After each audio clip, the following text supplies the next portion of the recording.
What's happening, guys? Firstly, excuse the messy look. It's been a long few weeks, not had a chance. Need to get a trim and a haircut and all that stuff. But right, this next video, Vaillant Diverter valve.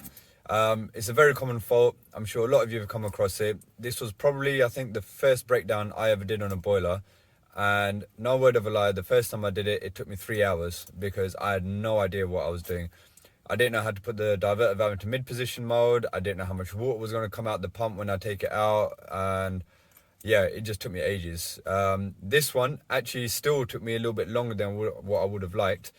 Because as you all know, when you're trying to film something for YouTube, things just go pear-shaped. So have a watch. It's a real life scenario. It's still the way I do diverter valves, but I got a little bit stuck at some points. But have a watch, you get the idea. And yeah, hope this video helps you guys out. Enjoy.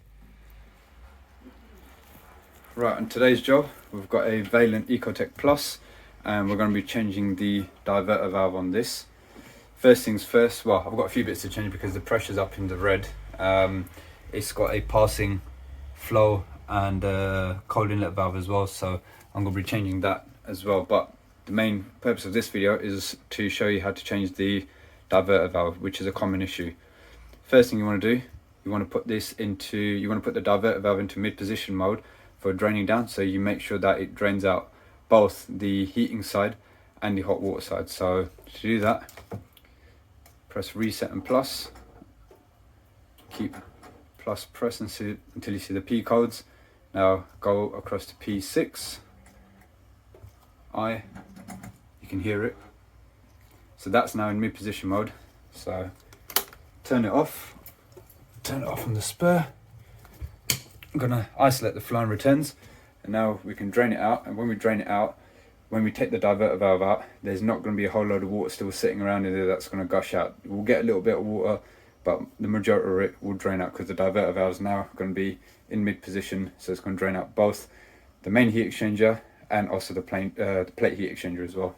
Right, that's still draining. I've actually left the flow and returns open because the boiler is the highest point, and also where I'm going to be changing the flow isolation valve, I still need to make sure that there's no pressure in the external system either.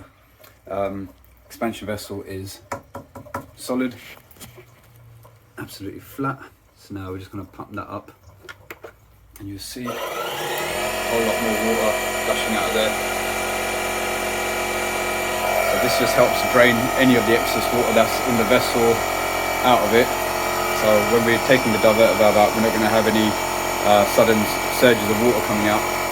While that's still draining out the last bits, what we can start to do from here is undo that.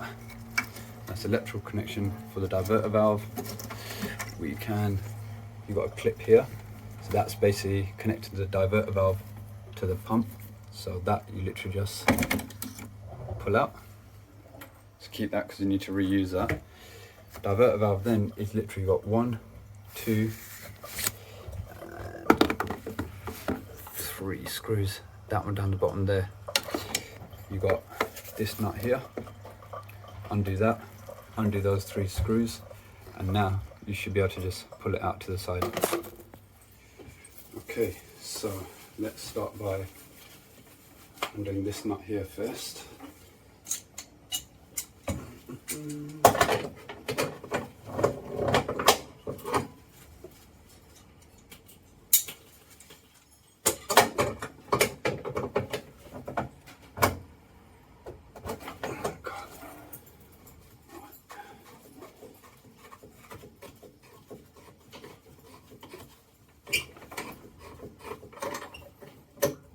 So now that's undone. There's a bit of movement there. There's no water coming out there, so should be pretty good in the sense that there's no more water left inside here.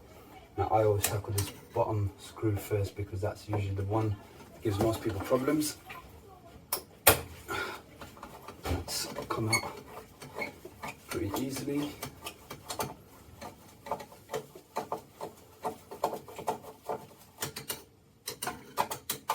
That's loose. Then we've got the top one there. That's come out fairly easily as well, which is good. I've got this one here.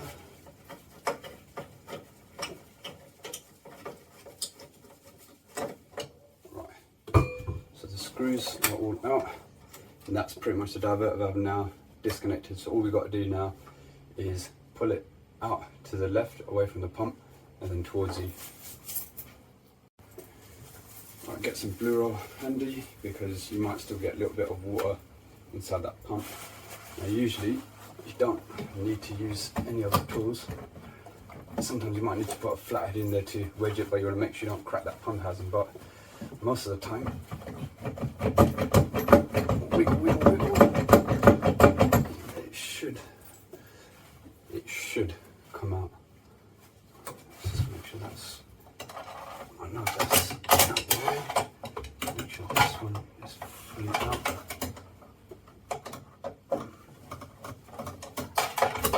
It's not. Come on. The screws are stuck in there a little bit.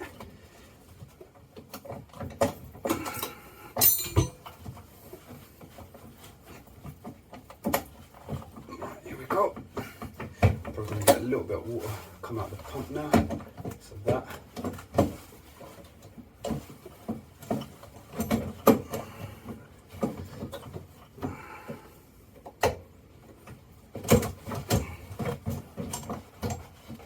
it's out, but this flow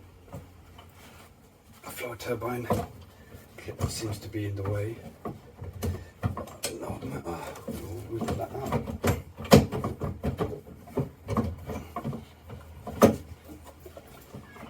This is one of the more tricky ones. I've had them come out a lot easier than this before.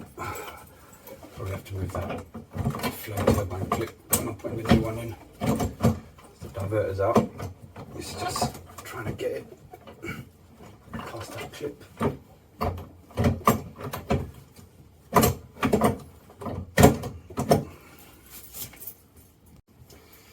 Right, so all I did was I just moved this clip up a bit, and that's giving me enough room to pull that out. So there you can see that's the old diverter valve out. Pop that in the sink, and let's bring you guys in for a bit more of a close-up. So that's how it looks. So we've got to change 2 O-rings. There's an O-ring which goes on the diverter valve there, which goes into the pump. This pipe connection we reuse, and yeah, if you put it into P6, that's literally all the water that you're going to get. So that can all be mopped up with the blue roll, and then we'll just get the new one ready, greased up, and pop it in. Okay, so that's the old one, and here is the new one, that way around. There we go. So you can see it's got a different type of motor, so it comes with this adapter, so that's what you plug into there, and then that end goes into the new diverter. So we need to take out this pipe, that'll go into there. We're going to have an O-ring on there, 2 washers on there, but I stick them on the back of the support. And what else? And then yeah, you got your screws, your 3 screws, and that's it. So yeah, we'll get everything greased up here, and then pop the new diverter back in. Oh, and also a new fibre washer here. Right, that's the new one already. I've moved the pipe over into there, new O-ring on there.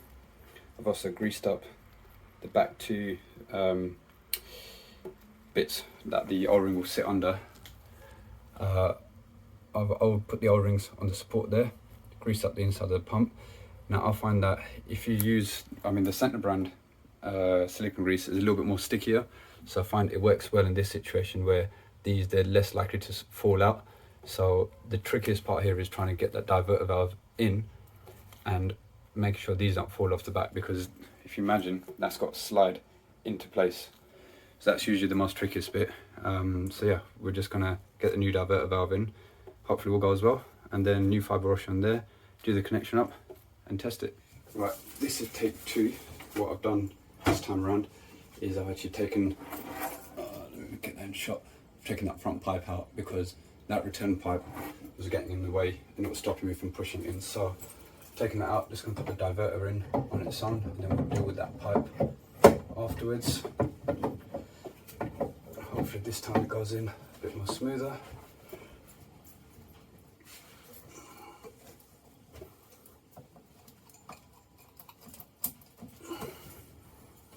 you'll know when it goes in, because all the screw holes will line up and you hear like a little, not like a click, but you'll feel it go in. There, that's gone in. First things first, get that hook clip in.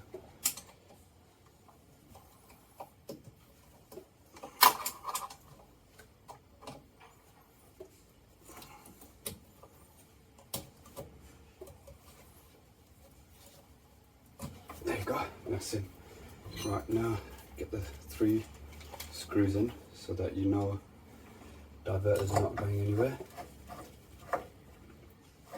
Make sure you use the new ones, not the old ones. 1, 2.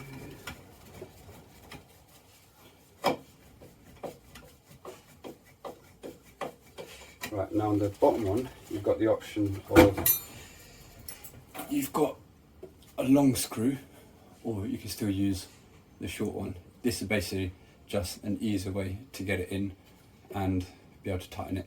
I tend to still use these because I find with the long reach, it just goes in into position there.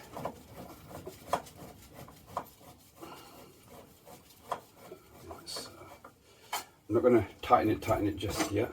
I'm going to tighten it enough that I know that it's in position. And now let's just get this fibre washer in as well, because I reckon that this is going to be pretty tight fit as well. This one there. Let's get the clip, the new clip in.